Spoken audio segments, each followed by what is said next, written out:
بسم اللہ الرحمن الرحیم۔ شروع اللہ کا نام لے کر جو بڑا مہربان نہایت رحم والا ہے۔ یہ قرآن یعنی کتاب روشن کی آیتیں ہیں، مومنوں کے لیے ہدایت اور بشارت ہے، وہ جو نماز پڑھتے اور زکوٰۃ دیتی ہیں اور وہ آخرت کا بھی یقین رکھتے ہیں۔ جو لوگ آخرت پر ایمان نہیں رکھتے، ہم نے ان کے اعمال ان کے لیے آراستہ کر دیے ہیں تو وہ بھٹکتے پھر رہے ہیں۔ یہی لوگ ہیں جن کے لیے برا عذاب ہے اور وہ آخرت میں بھی بہت نقصان اٹھانے والے ہیں۔ اور تم کو یہ قرآن اس حکیم و علیم کی طرف سے عطا کیا جاتا ہے۔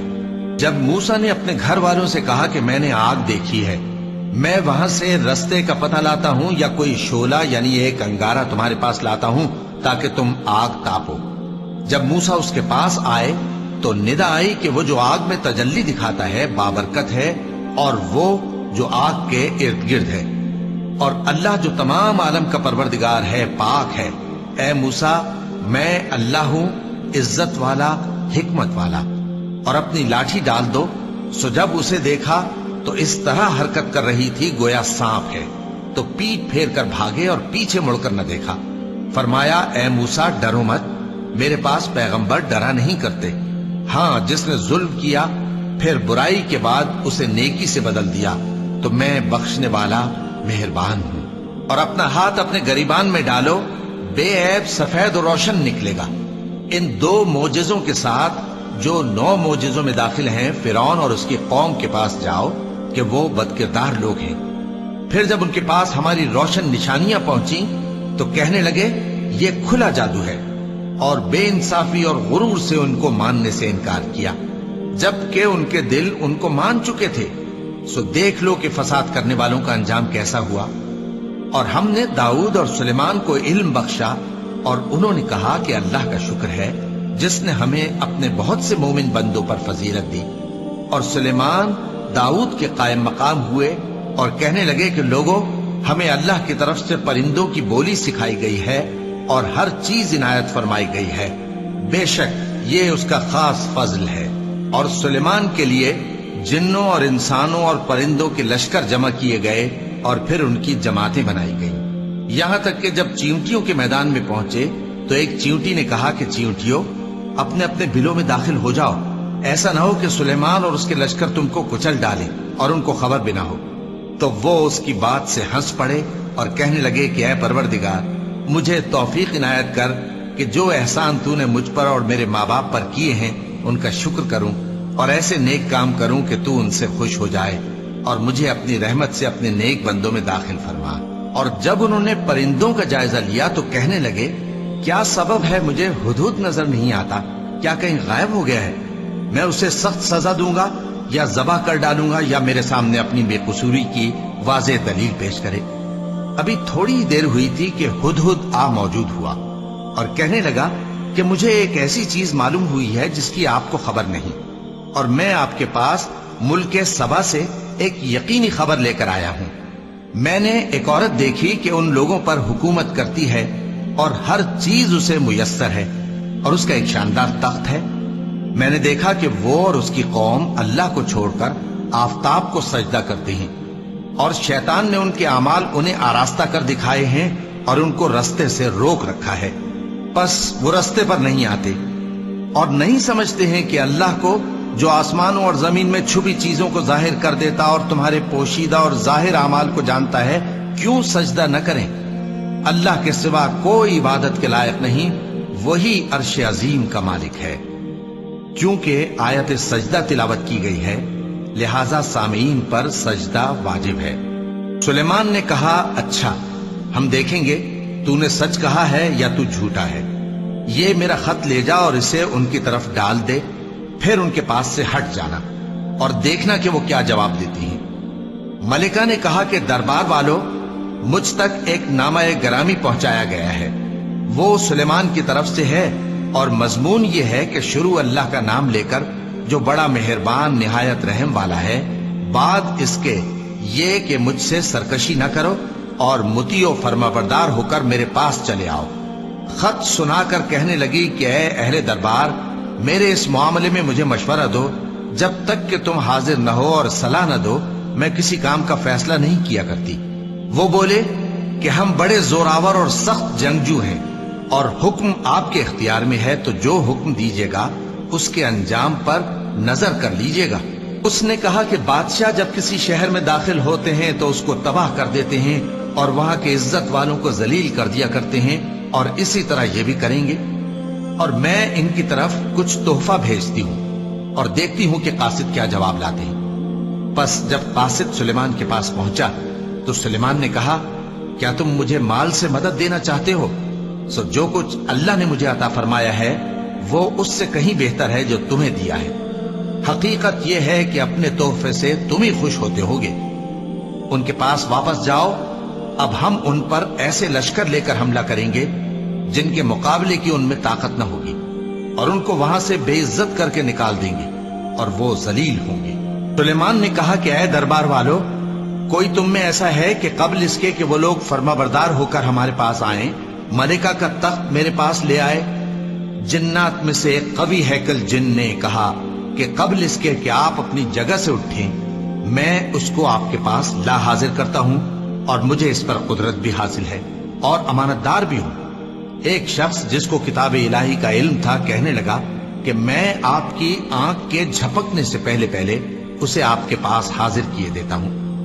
جب سلیمان نے تخت کو اپنے پاس رکھا ہوا دیکھا تو کہا کہ یہ میرے پروردگار کا فضل ہے تاکہ مجھے آزمائے کہ میں شکر کرتا ہوں یا کفران نعمت کرتا ہوں، اور جو شکر کرتا ہے تو اپنے ہی فائدے کے لیے شکر کرتا ہے، اور جو ناشکری کرتا ہے تو میرا پروردگار بے نیاز ہے، کرم کرنے والا ہے۔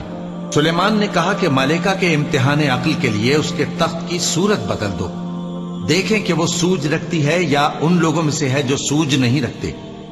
پھر جب وہ آ پہنچی تو پوچھا گیا کہ کیا آپ کا تخت بھی اسی طرح کا ہے؟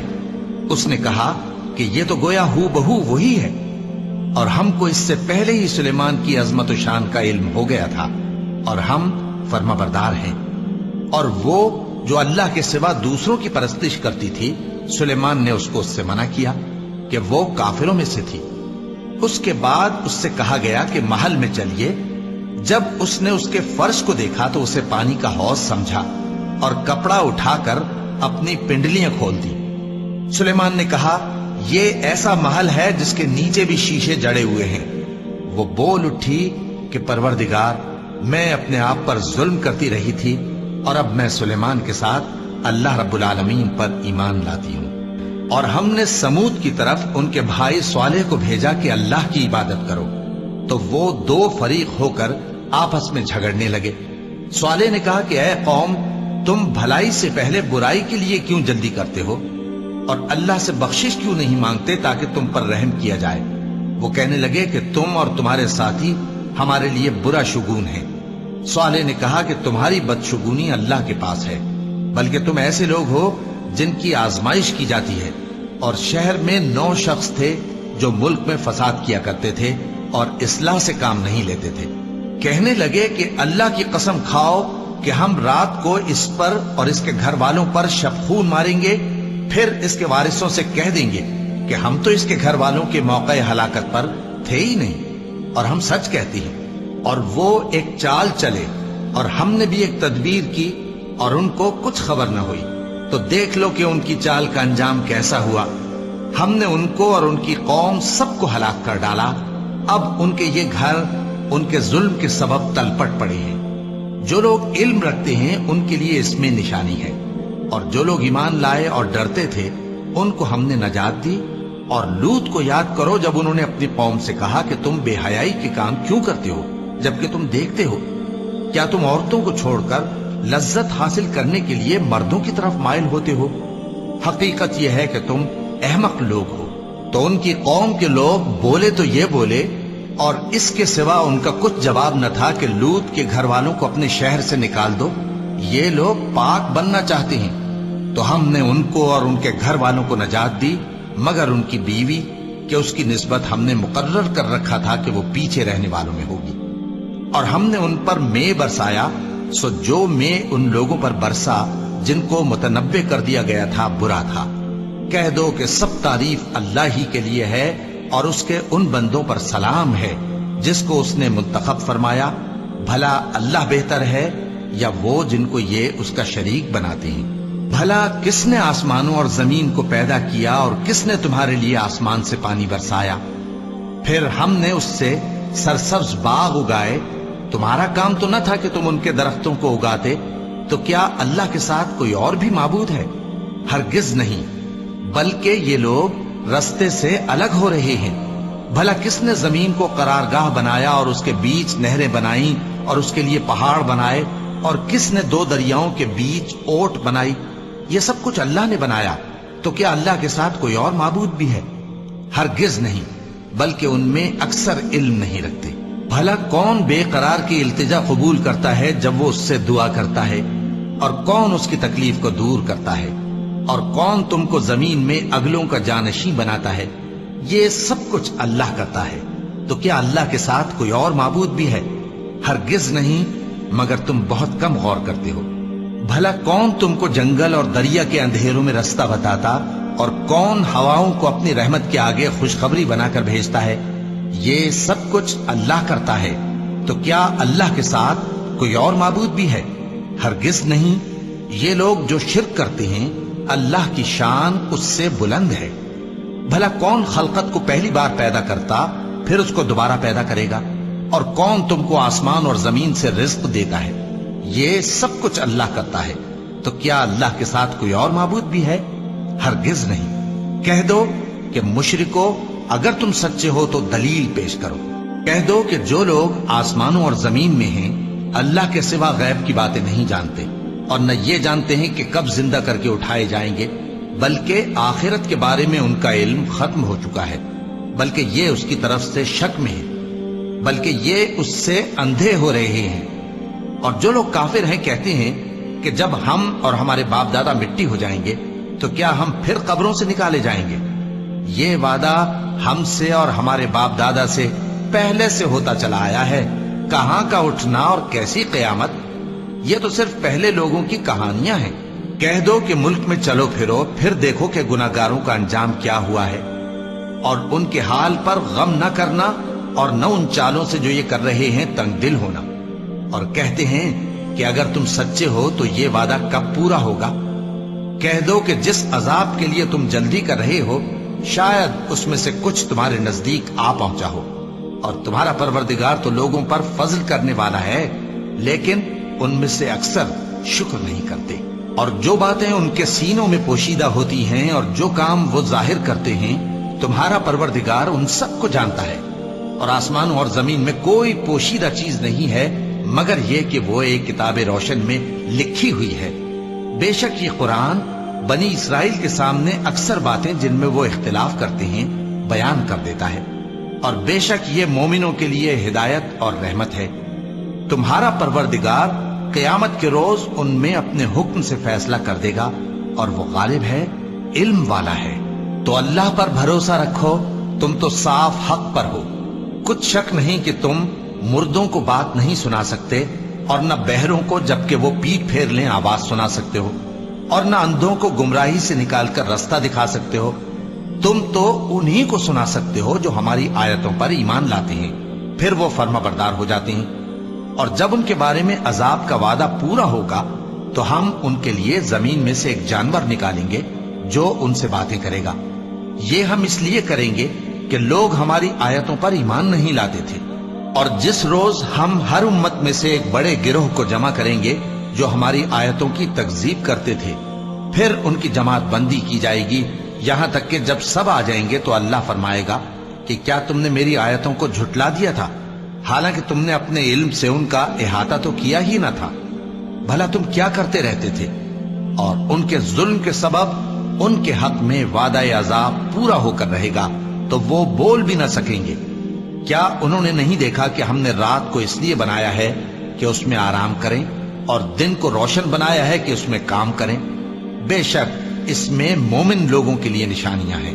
اور جس روز سور پھونکا جائے گا تو جو لوگ آسمانوں میں اور جو زمین میں ہیں سب گھبرا اٹھیں گے، مگر وہ جسے اللہ چاہے، اور سب اس کے پاس عاجز ہو کر چلے آئیں گے۔ اور تم پہاڑوں کو دیکھتے ہو تو خیال کرتے ہو کہ مضبوط جمے ہوئے ہیں، مگر وہ اس روز اس طرح اڑتے پھریں گے جیسے بادل۔ یہ اللہ کی کاریگری ہے جس نے ہر چیز کو مضبوط بنایا، بے شک وہ تمہارے سب افعال سے باخبر ہے۔ جو شخص نیکی لے کر آئے گا تو اس کے لیے اس سے بہتر بدلہ تیار ہے، اور ایسے لوگ اس روز گھبراہٹ سے بے خوف ہوں گے، اور جو برائی لے کر آئے گا تو ایسے لوگ اوندھے منہ دوزخ میں ڈال دیے جائیں گے۔ تم کو تو انہی اعمال کا بدلہ ملے گا جو تم کرتے رہے ہو۔ کہہ دو مجھ کو یہی ارشاد ہوا ہے کہ اس شہر مکہ کے مالک کی عبادت کروں جس نے اس کو محترم بنایا ہے، اور ہر چیز اسی کی ہے، اور مجھے یہ بھی حکم ہوا ہے کہ میں فرما بردار رہوں، اور یہ بھی کہ قرآن پڑھا کروں۔ اب جو شخص راہ راست اختیار کرتا ہے تو اپنے ہی فائدے کے لیے اختیار کرتا ہے، اور جو گمراہ رہتا ہے تو کہہ دو کہ میں تو صرف خبردار کرنے والا ہوں۔ اور کہو کہ اللہ کا شکر ہے، وہ تم کو عنقریب اپنی نشانیاں دکھائے گا تو تم ان کو پہچان لو گے، اور جو کام تم کرتے ہو تمہارا پروردگار ان سے بے خبر نہیں ہے۔ صدق اللہ العظیم۔